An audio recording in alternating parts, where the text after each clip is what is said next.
Achegádevos. Hoxe comeza o mes de Samonios, a época oscura. Aprestádevos. Con un pincel e papel vou vos contar unha historia que adormece o seu sono de séculos. Pero hoxe terá que espertar para que cando ocorra nada torne a ser como antes. Nos albores da nosa era chegou un home na noite chuviosa do 31 de outubro o que hoxe é Galicia. Agochábase embaixo dunha larga capa. O frío e a choiva que asolaga estas terras durante a época oscura son ben coñecidos por todos. Se non, mirad polas vosas fiestras. Sorte teredes se non está a tronar fora agora mesmo. Petou en varias casas para buscar a Cubillo, pero todos os que asomaban polas xanelas para ver quen era respondíanlle con voz aterrorizada: "Tes a comida na porta, colle e marcha." No medio da forte treboada puido ver un pequeno candil tinguilear ao lonxe, apoiado sobre a soleira do que parecía ser a última casa daquel pobo. Coas gotas escorregando pola súa cara e coa man aferrada a gran carapucha que tapaba o seu rostro, conseguiu chegar a esa casiña e ao chamar, por fin abriron a porta. Estaba toda a familia reunida ao redor dunha mesa con máis cadeiras que comensais.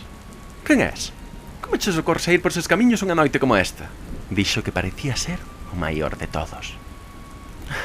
"Chámome Nera", dixo case sen folgos.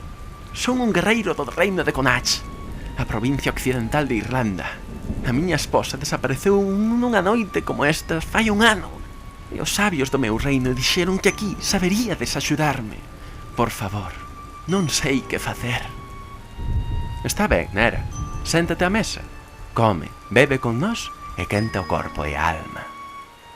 Unha gran mesa repleta de castañas cociñadas sobre un agradable lume que prendía nunha cheminea e un máis que apetitoso pan de bola era a comida que tiña aquela familia para esa noite.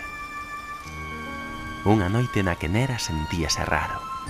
Notaba que algo estaba a pasar, pero non sabía o que. "Esta é a noite dos mortos, Nera, a noite do Samaín. Sorte tiveches de ter conseguido chegar ata aquí con vida. Hoxe a lúa está máis preto que nunca. É hoxe cando os espíritus teñen a liberdade de poder camiñar entre nós. Pero cando se abre o portal, non só veñen os nosos devanceiros, meu fillo. Todo tipo de seres sobrenaturais abandonan o mundo dos mortos e vagan polos camiños buscando almas que levarse. Mouras que rouban nenos, a horcabella, e capaz de matar só coa mirada. Incluso a compaña síntese máis libre de deambular en procesión quitando a vida de todo o seu paso. Os nosos devanceiros pasan sen problema e comen connosco como ves hoxe aquí", dixo sinalando as cadeiras baleiras.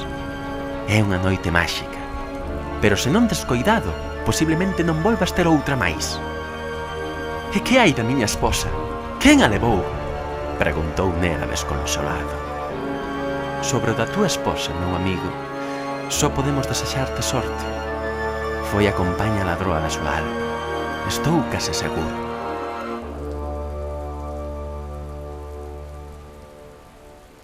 A choiva mainou e o capaleiro saíu coa vara de olivo con máis medo que frío a enfrontarse a eses escuros camiños.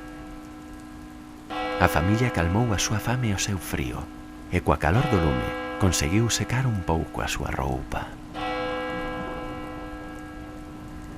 Mentres camiñaba repasaba todos os consellos que lle deran, e sen decatarse estaba perdido na inmensidade da escuridade. O cabaleiro sentiu o calafrío da morte, mentras as súas palabras desaparecían no eco da noite. O lonxe viu oscilar a chama dun cirio. A procesión das ánimas rodeoulle no que el tardou en volver coller aire.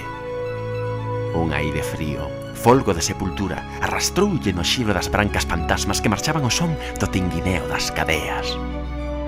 Nera iba prevido e cando viu a primeira luz aparecer ao lonxe, dibuxou casi instintivamente un círculo e unha cruz no chan e meteuse dentro. "Onde levastes a miña esposa?", gritou con rabia. "Colle a cruz e dirémoscho", dixo cunha voz xélida a alma portadora do cirio. "Non vou collela, non ides enganarme, exixo que me dixegades onde está a miña muller." O tinguineo volveu a soar porque as almas comezaban a afastarse.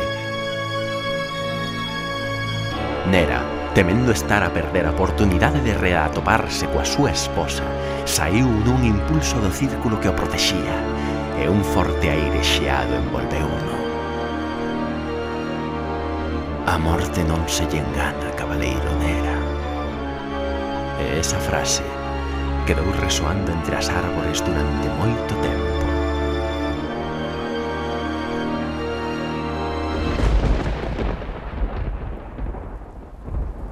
A aventura de Nera non é unha aventura cun final feliz.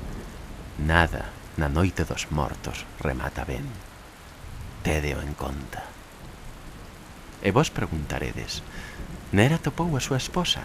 Sí, atopouna, pero no outro mundo, e alí permanecerán, segundo a lenda, ata o día da fin do mundo. É a hora de despertar as historias que repousan esquecidas no subconsciente máis profundo, porque o que damos en chamar irreal tamén é posible.